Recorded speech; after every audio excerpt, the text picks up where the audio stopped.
Let's make dinner together. For this evening, I decided to prepare something warm and comforting fresh water fish pepper soup.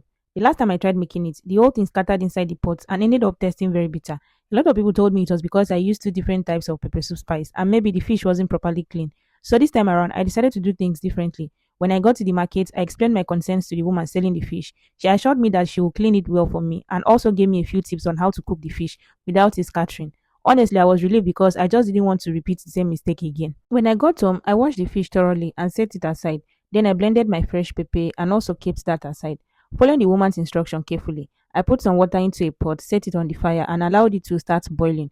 While waiting for it to boil, I remembered I had some leftover yam from the other day, so I decided to pair it with the pepper soup. I sliced the yam into smaller pieces just the way I loved it. Then once I was done with slicing it, I cleaned up the space. Then I took the yam to the tap and then I had to resize the yam again because I want it to boil faster. If I leave it like this, it's going to take time before it gets soft. So after resizing it, I had to wash it perfectly. I poured it into the pot, added a little water, put it on the fire. Then I remembered I've not added salt to the yam, so I had to quickly add salt to it. By the time I went back to check on the boiling water for the pepper soup, it was already bubbling perfectly. So I added some seasoning cubes to the water.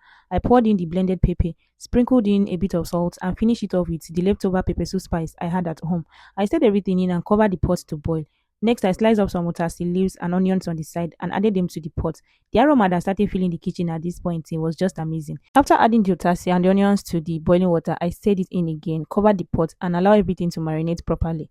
Finally, it was time to add the fish. I carefully placed the washed fish inside the pot. I stirred it very gently and covered it for just 2 minutes. And just like that, the fish pepper soup was ready.